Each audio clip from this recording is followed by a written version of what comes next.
קדימה. אנחנו בשיעור עברית.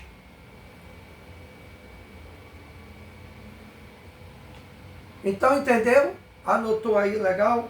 Então, é isto aí. Nós vamos agora passar a prestar atenção no verbo fraco.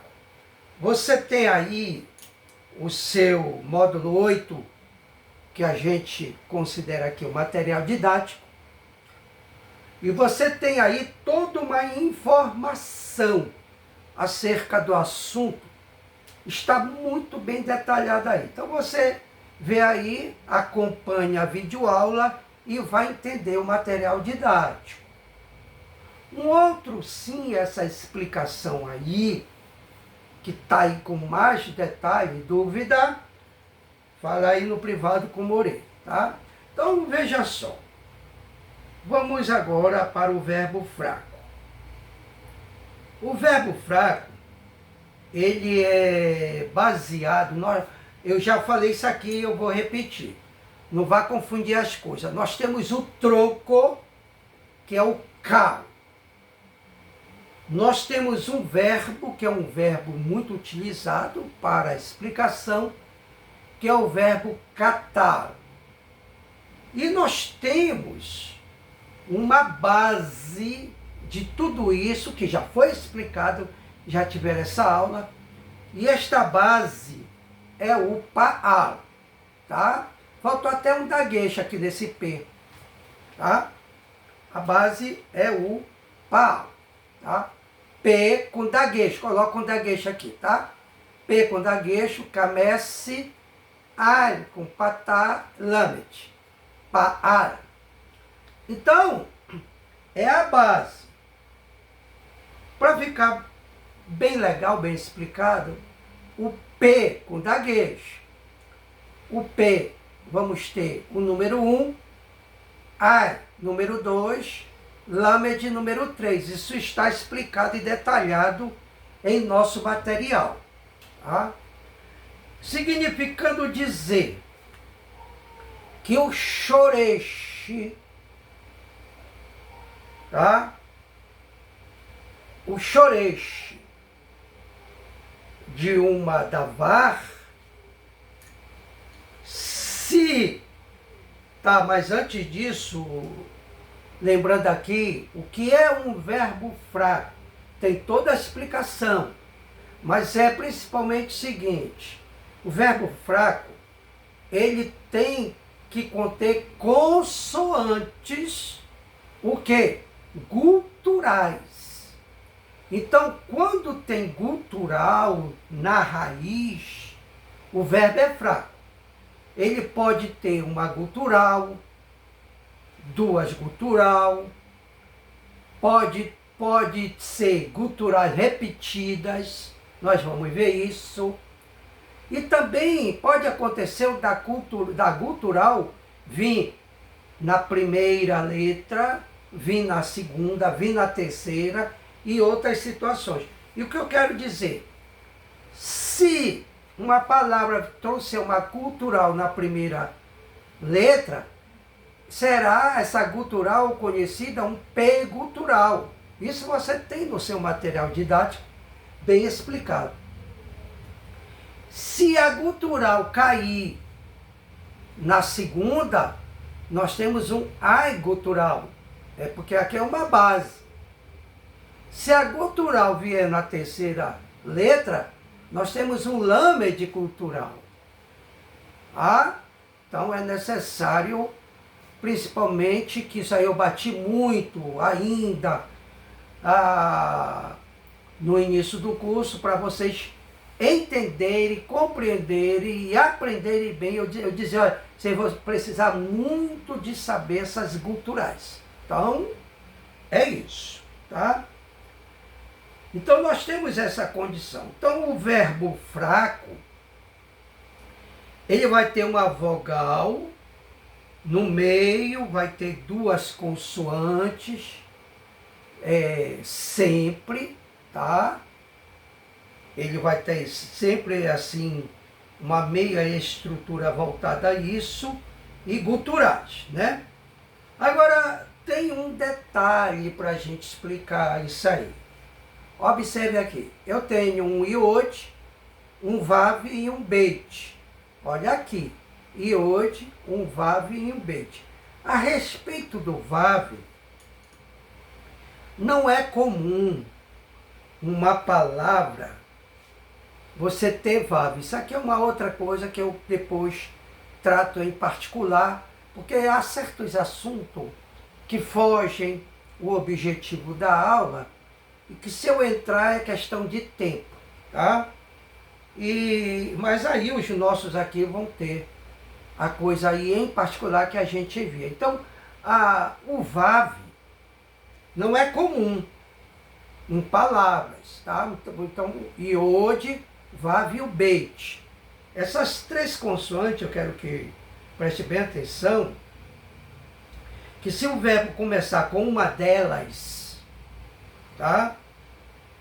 É uma questão de classificar, uma questão de classificação. Ela pode ser classificada como um verbo fraco. Ela pode ser classificada, tá? Iniciando com iode, vav e beit. Isso já foge o padrão do Paal. Por isso que eu digo, as regras têm suas exceções, tá?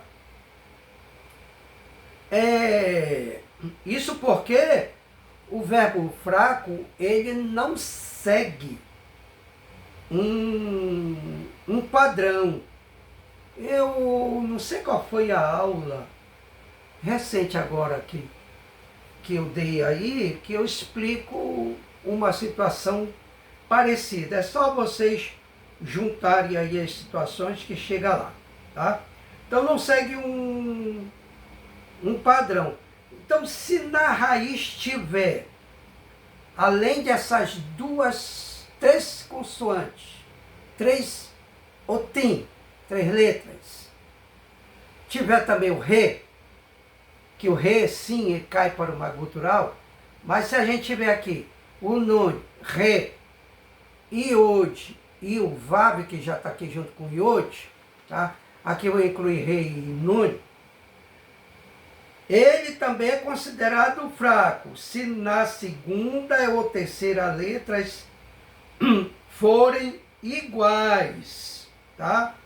Fraca ou não, o verbo vai ser fraco, ou seja, na segunda e na terceira letra, ou seja, na condição do ai ou lamed, tá? Esse que forem iguais, tá? Serem letras repetidas. Então anote isso aí e veja no seu material didático, e dúvida a gente fala com vocês aí, tá? Estamos seguindo a aula Anarnu Bishiur Ivrit.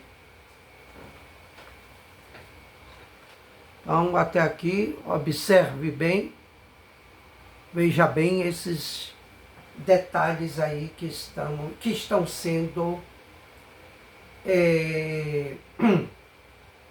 trabalhados, tá?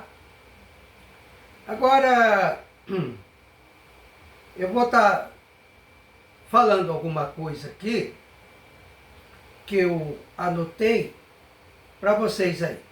Tá? Aí a gente segue por 4. Bom, outra situação verbal é aquela que expressa uma ideia de tempo. Tá? Inclusive, já vimos lá na tradução alguma situação parecida. Bom, por quê? Estamos trabalhando o verbo completo, incompleto, que já sabemos, e agora o verbo fraco. Então, como nós temos aqui o entendimento de outra situação é aquilo que nos apresenta os textos dentro de um contexto, tá? Onde a situação verbal ela vai expressar a ideia de tempo. Presta atenção. A situação verbal. Então, agora, nós vimos, por exemplo, o verbo ser estar no passado e no futuro. Então, o verbo, dentro de um texto, dependendo do contexto, ele vai expressar essa ideia de tempo. Tá? E assim, vamos ver como se deve ser entendido. O que é que eu quero chamar a atenção? Observando os graus. Ora, quando nós estudamos os aformativos dos troncos verbais, o que é que nós vimos ali? A voz ativa, e dependendo da voz reflexiva e tudo mais, muito, muito mesmo e tal, além da questão da ideia de tempo, devemos observar os graus de cada tronco verbal que se apresenta. Então, ele vai sempre expressar uma ideia não só de tempo. Vamos já seguir. Anarnu Beshiur Ibrit. Mas nesse momento, Ani Ole Shoter Maim.